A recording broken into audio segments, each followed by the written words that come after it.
Pakistan veterans society है, x फौजी हैं, उनकी ये सोसाइटी है। इनकी जानिब से एक अदद प्रेस कॉन्फ्रेंस का एहतमाम किया गया। पार्लियामेंट को तहलील किया जाए और फौरी नए इंतखाबात का ऐलान किया जाए। ये वो शख्सियत थे जिन्होंने इमरान खान साहब को जाके 35 पंक्चर की कहानी सुनाई थी। उसके बाद ये फौज से डिमांड करते हैं। मेरी ये सारी डिमांड से मुतल्लिक फौज से मेरे जो सोर्सेज हैं, मेरी उनसे बात हुई है। लेकिन क्या यही वो चीज नहीं थी जिससे एक्चुअली इमरान खान साहब ने इस कौम से वादा किया था कि मैं नहीं करूंगा? तो आज भांजे को फिर ये जो अपॉइंटमेंट दी गई है, ये किस बुनियाद के ऊपर दी गई?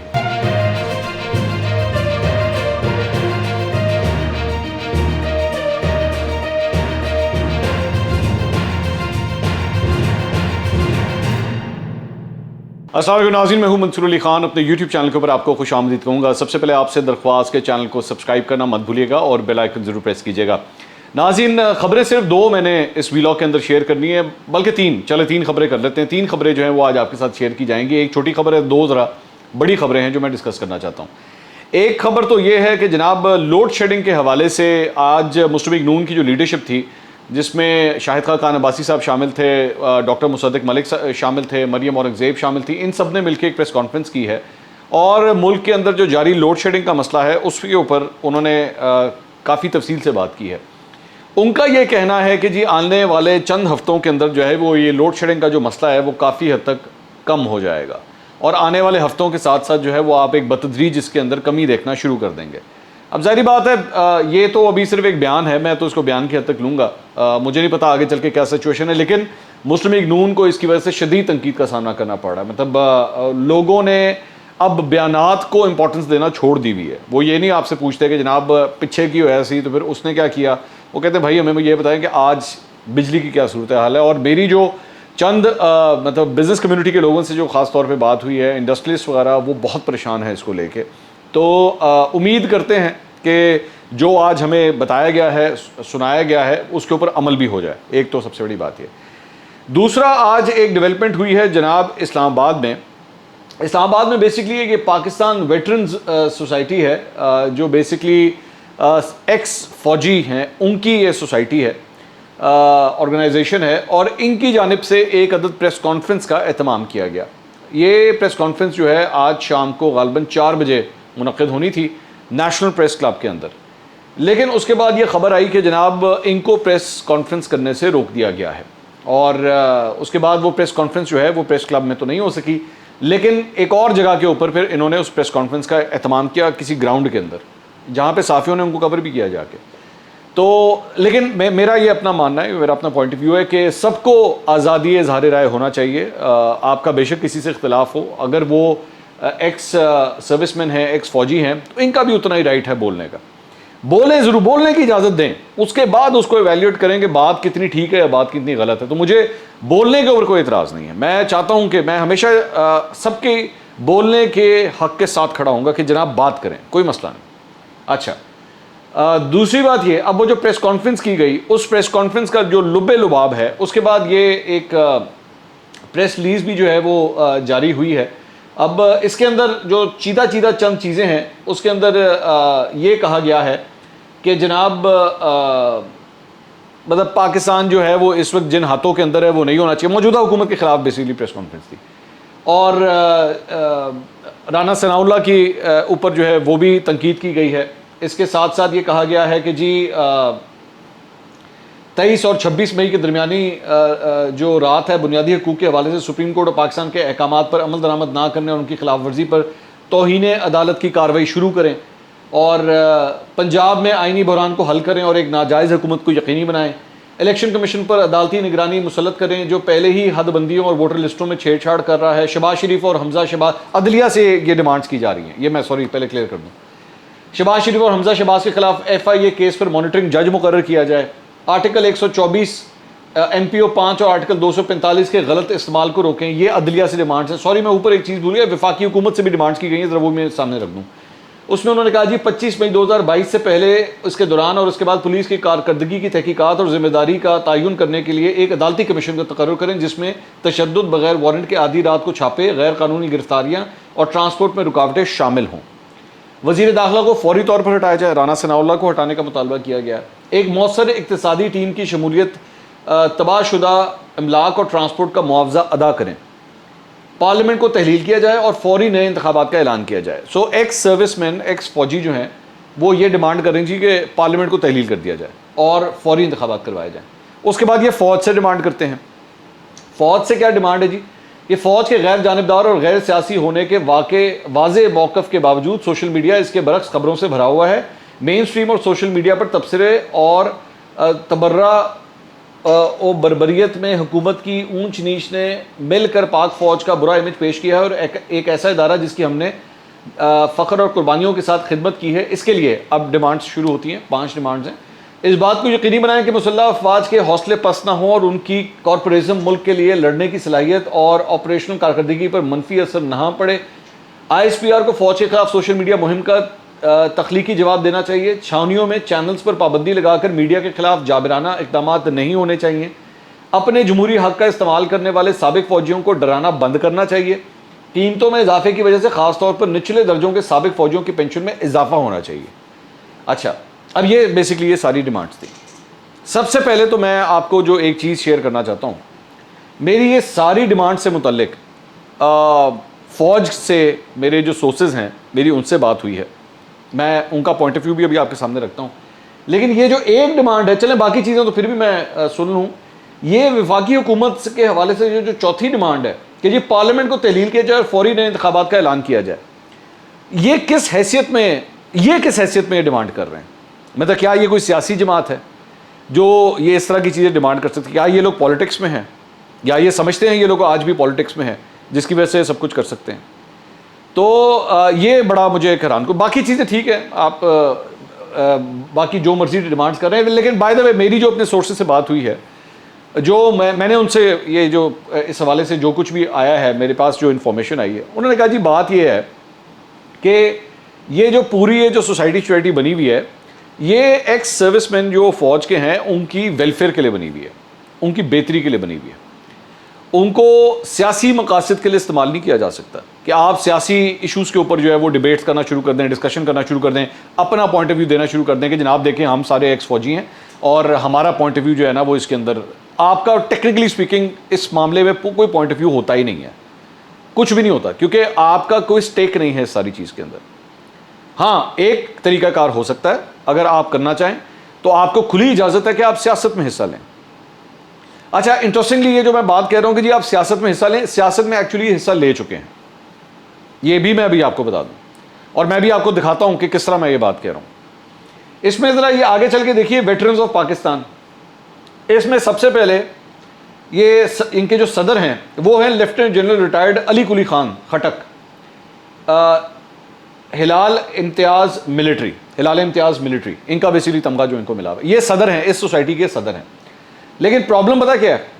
प्रॉब्लम ये है कि ये जो इस सोसाइटी के जो सदर हैं, इस सोसाइटी के जो सदर का साहबजादा है ना, वो है ये खालिद कुली खान खटक साहब।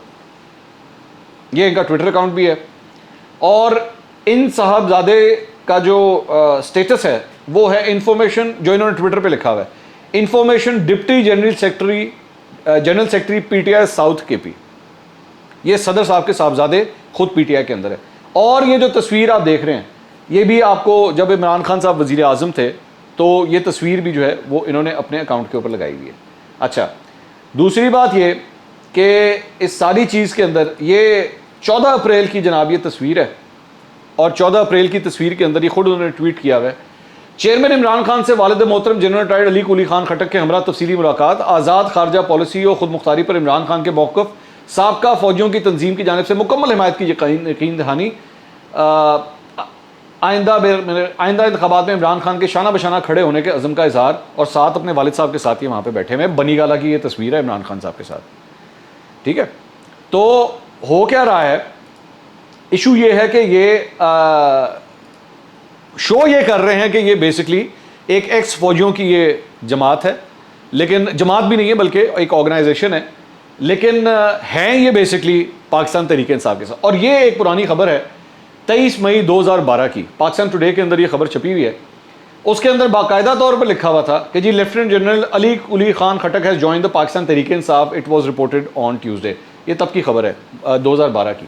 Report said Ali Quli Khan would make the announcement during a press conference along PTI chairman Imran Khan. Ali Quli Khan resigned from the army in 1998 when the Prime Minister Nawaz Sharif promoted his junior officer Lieutenant General Pervez Musharraf to the rank of Chief of Army Staff. ये basically उस वक्त इन्होंने इस्तीफा दे दिया था जब परवेज मुशर्रफ को 1998 के अंदर आर्मी चीफ बनाया गया था।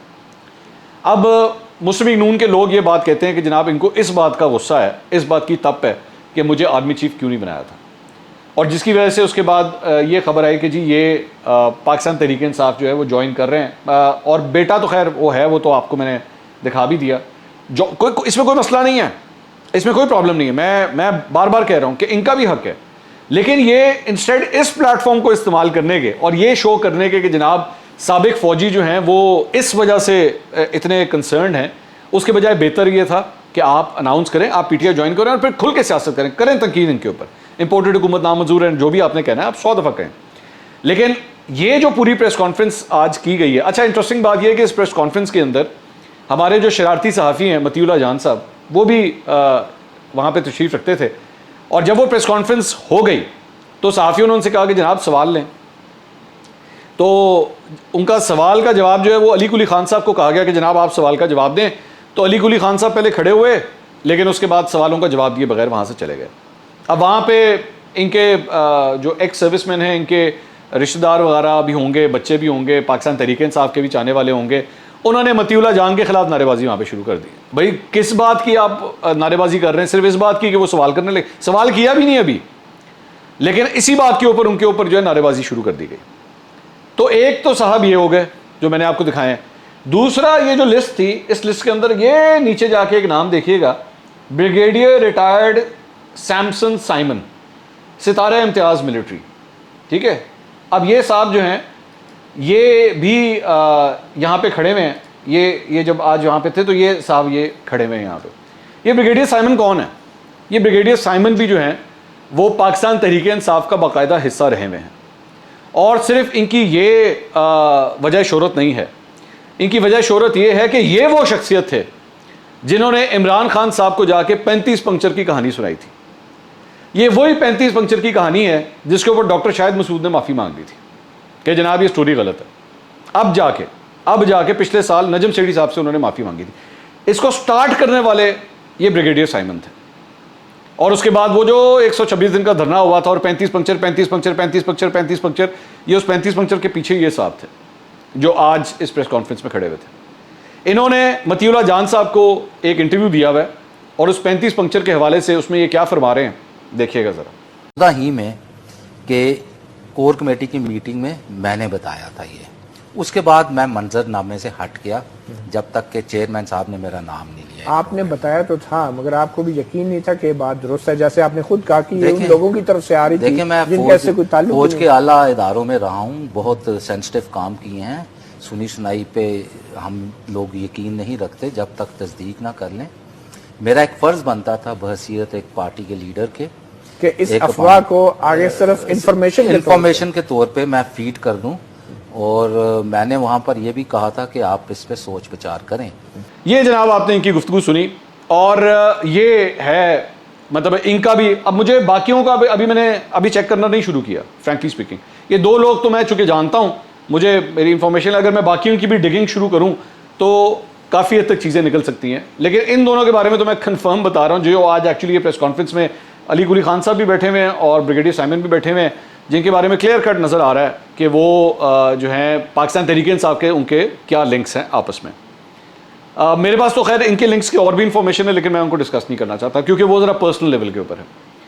तो ये तो सारी चीज़ें हो गई, ये जो सारी आपने गुफ्तगू सुनी। इसके अलावा एक और जो ख़बर है जो मैं आपके साथ शेयर करना चाह रहा हूँ, वो ये है कि जनाब हसन न्याजी साहब, आज उनको focal person for legal affairs जो है वो तैनात किया गया है पाकिस्तान तहरीक इंसाफ का। इमरान खान साहब की जानिब से उनको फोकल पर्सन जो है वो पाकिस्तान तहरीक इंसाफ का आज अनाउंस कर दिया गया है। अच्छा, ये हसन न्याजी साहब जो हैं ये इमरान खान साहब के भांजे हैं, ठीक है। अब बहुत से लोग ये बात कहते हैं कि जनाब ये हफीज़ुल्लाह न्याजी साहब जो तज्ज़ियाकार हैं ये उनके साहबजादे हैं। तो इससे पहले जब ये तनकीद होती थी और इनके मुख्तलिफ इनकी कंट्रोवर्सीज़ में ये रहे हुए माजी के अंदर। पंजाब इंस्टीट्यूट ऑफ कार्डियोलॉजी के ऊपर जब वकीलों की जानिब से हमला किया गया था तो उसमें भी ये पेश थे। तो उनके उस पंजाब मतलब एक हस्पताल के ऊपर हमला करने के अंदर जब इनका नाम आया था तो बहुत से लोग उन्होंने इस वक्त बात की थी, ओ भाई, और ये आप ये क्यों नहीं कहते हफीजुल्लाह न्याजी का बेटा है, आप ये क्यों कहते हैं कि इमरान खान का भांजा है।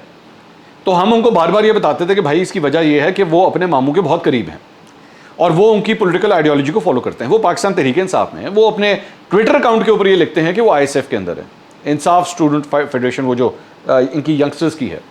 कोई बुरी बात नहीं, मैं उसमें मुझे भी उस पर कोई इतराज़ नहीं है बिल्कुल, लेकिन कम से कम आज ये ओहदा मिलने के बाद तो क्लियर हो गया ना कि बेसिकली ये अब तो एक ऑफिशियल इनके पास पोर्टफोलियो भी आ गया है। मेरा सिर्फ एक सवाल है, मैं इनकी कानूनी महारत के ऊपर कोई सवाल नहीं कर रहा, ये तो मैं पहले क्लियर कर दूँ, क्योंकि इन्होंने कुछ अच्छे केसेस भी किए हैं। आपको याद होगा एक लड़की थी खदीजा, उसका केस भी इन्होंने लड़ा था, बड़ा अच्छा केस लड़ा था इन्होंने। लेकिन यहाँ पे अब जो बात है वो ये है कि मामू ने अपने भांजे को जो है वो पार्टी के अंदर ये जिम्मेदारी दी है, ठीक है, और ये तस्वीर भी शाया हुई है जिसके अंदर ये लेटरिंग को दिया जा रहा है, जो नोटिफिकेशन है उनको पकड़ाया जा रहा है। अब मेरा सवाल ये है कि क्या पूरे पाकिस्तान तहरीक इंसाफ में हसन न्याजी साहब से बेहतर लॉयर कोई भी नहीं था? कोई ऐसा शख्स नहीं था, कोई बड़े से बड़ा ऐसा वकील नहीं था जिसको एक्चुअली ये जिम्मेदारी मिल सकती? क्या यहां पे अब रिश्तेदारियों के हवाले से सवाल नहीं उठेगा? यही तो वो चीज़ थी जिसके बारे में इमरान खान साहब ये कहा करते थे कि जी शरीफ खानदान हर जगह अपने खानदान को फिट कर देता है, और करता भी है, हकीकत है ये, इसमें कोई दो राय नहीं है, बिल्कुल करता है। लेकिन क्या यही वो चीज़ नहीं थी जिससे एक्चुअली इमरान खान साहब ने इस कौम से वादा किया था कि मैं नहीं करूंगा? तो आज भांजे को फिर ये जो अपॉइंटमेंट दी गई है ये किस बुनियाद के ऊपर दी गई है? हसन न्याजी साहब बहुत काबिल वकील होंगे, लेकिन कम से कम मैं ये बात तो जानता हूं कि इनसे भी ज़्यादा सीनियर वकला जो है वो पाकिस्तान तहरीक इंसाफ में शामिल हैं। नईम बुखारी साहब पाकिस्तान तहरीक इंसाफ के अंदर है, फवाद चौधरी साहब पाकिस्तान तहरीक इंसाफ के अंदर हैं, फवाद चौधरी साहब के भाई फैसल हुसैन जो हैं वो तहरीक इंसाफ में हैं, बाबर अवान साहब तहरीक इंसाफ के अंदर हैं, अली ज़फ़र तहरीक इंसाफ के अंदर हैं। ये तमाम सीनियर वकला हैं जो सुप्रीम कोर्ट के अंदर जाके केसेस लड़ते हैं। तो फिर ऐसी क्या ज़रूरत हुई कि अपने भांजे को आखिर आपको ये लेटर देना पड़ा? होगी कोई ना कोई अच्छी वजह होगी डेफिनेटली, जिसकी बुनियाद के ऊपर इमरान खान साहब ने सब कुछ किया। अगले वीलॉग में दोबारा मुलाकात होगी। अल्लाह हाफ़िज़।